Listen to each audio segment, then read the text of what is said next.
2009 was the release of Demon Souls back in Japan, and if it wasn't for 10,000 copies that was illegally transferred to the United States, the rest of the SoulsBorne universe might have never been created. Now, SoulsBorne have a few very distinguished traits that make them a SoulsBorne game, but realistically there's only one word that comes to mind: From Software.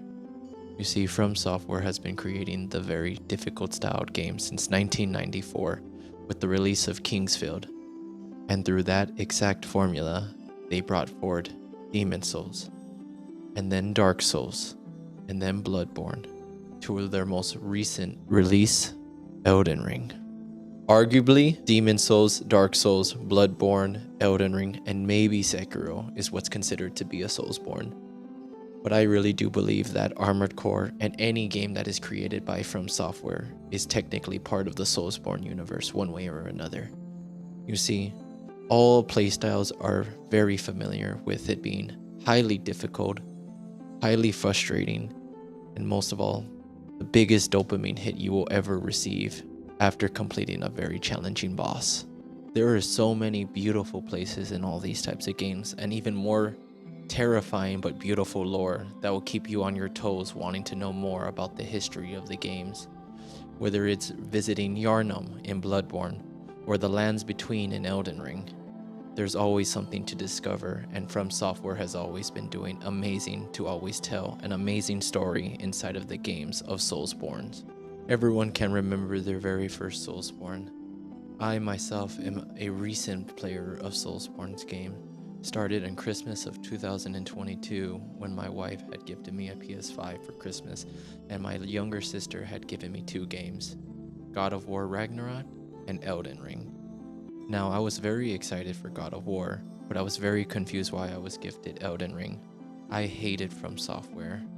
I tried one time Dark Souls 3 back in 2017, and I shamefully could not have passed the first boss.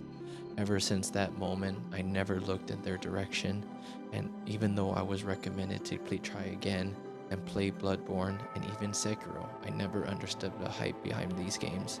But as I played Elden Ring, and I actually gave it a chance, and I pushed through the difficult bosses and the difficult areas, and I actually took my time to enjoy the game. After 150 hours my first playthrough, I had a no favorite game of all time, and I absolutely could not get enough of From Software. I immediately started playing Demon Souls, followed by Bloodborne, then by Dark Souls, and then also Sekiro. To this day, I continue to play all of From Software's games, mainly Elden Ring and Armored Core, and I have yet to play Dark Souls 1 and 2, as I consider myself very lucky to be able to experience two of their amazing games for the very first time.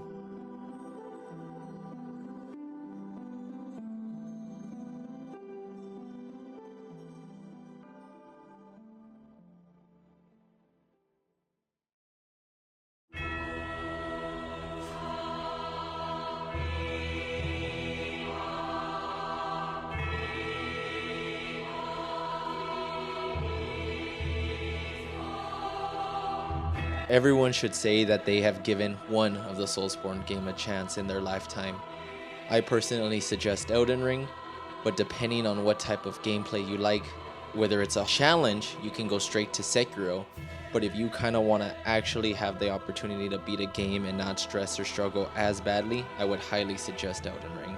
The world design of these games, not perfect, are absolutely beautiful as you go ahead and explore the gameplay. Whether it's open world or it's linear, you're going to realize that there's many different areas to explore, and you want to try out and check as much as possible to get as much loot as you can. And as you're doing your exploring, that is when you're really going to be able to understand and learn some of the deeper facts and the lore of each and every game. Because there's a reason why you're fighting so many different types of enemies, and there is a reason why every boss is the way they are. The motive behind every single event that has happened in these games, you can learn and you can discover. There might be some hidden secrets that might not be obvious right away, but even after playing the games, there are so many different types of videos out there to go ahead and explore the lore. I remember even watching a 13-hour Elden Ring video in my car just so that I can continue to unfold the history of this game. And if you believe that you would get bored from the types of combat in these games, you are truly mistaken. You see, as of their latest game, Elden Ring, they have expanded from what they originally started off, with big and small swords, magic and fireballs, to now having perfume bottles, multiple melee combats, bigger swords, bigger hammers, lightning, fire, many different types of spells. There is over 150 weapons in this game, and so much drip that it's unimaginable that they were able to go ahead and fit this in one game. You can go ahead and have so many different types of playstyles. There is no reason to get bored. And if you still don't find something, you haven't tried everything yet.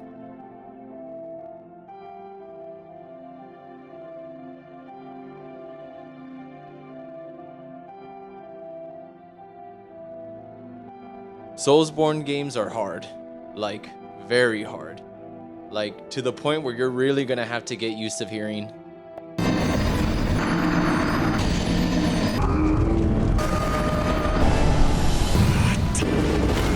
I don't remember exactly how many deaths I had when I first played Elden Ring, but I do recall that I had 729 deaths in my first run at the Shadow of the Erdtree DLC. 197 deaths were just for Radon alone. And if I do recall correctly, my second most attempts were Bloodborne, followed by Dark Souls, followed by, funny enough, Sekiro.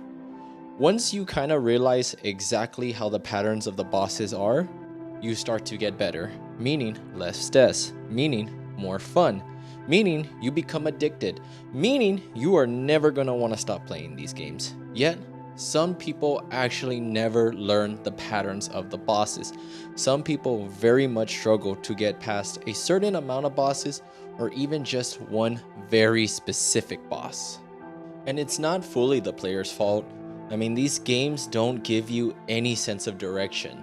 They give you a few little roadmap blocks of how to use the game system, how to attack, how to dodge, how to use an item. But other than that, they abandon you and leave you to go and explore and do your absolute best with no guide for the rest of the game. And it's not entirely the player's fault. When you first step into these games, you kind of expect to have a bit of a guide, something like the traditional game does, and help hold your hand in the beginning, and then around the halfway point, things begin to get a little bit harder. Not SoulsBorne. You are expected to know exactly what you're doing right away, and you are not gonna get your hand held at all throughout the process. And it comes to bosses, it comes to traveling, it comes to exploring the world. There are no maps, no guides, nothing. Good luck trying to do any of the NPC quests without looking it up on Google or even asking a friend, because I have no idea how I was able to do Ronnie's questline in Elden Ring without even searching it. And I got lucky because I really just wanted to use the Moonlight Greatsword. So with the combination of difficult bosses, difficult gameplay, and no guides, some people are just not gonna like this game right from the get-go, and it's okay. Remember, a game for everyone is a game for no one, and sadly, some people don't like the challenges, some people don't like the exploration, and that is their rights to do so. And From Software has a record of winning. From all their games, they've made 5 million sales for Shadow of the Erdtree, 3 million sales for Armored Core 6, 28.6 million in Elden Ring, 10 million in Sekiro, 35.18 million out of every Dark Souls game, 7.65 million from Bloodborne, and a 1.7 million from Demon Souls. And that's just from a simple Google search. I cannot tell you how many hours I have spent on these games.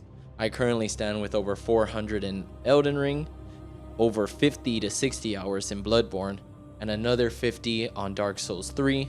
These games are addicting. Once you go ahead and give it a shot and you do love it, you're going to want to keep playing it. And if you don't, it's okay. These games are not meant for everyone, and not every game is meant for everyone. However, you cannot deny that if you were able to push forward a bit and you were able to conquer the frustration, you will get to experience the most amazing dopamine feeling from all the struggle, all the suffering that a boss has made you feel. This is exactly how you will feel after achieving victory.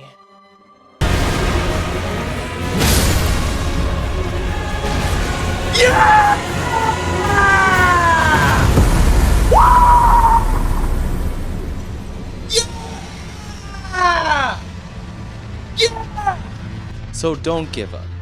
Give it one more shot. Start with whatever game you want, and if you have it in file and you have started and you have given up, try again. Look at guides. Do whatever you feel that you must do to at least attempt to play one of these games one time. I beg of you. Because yes, they are hard. Yes, they are frustrating. They make you question your very existence. But they are truly amazing and the best games that I have ever played.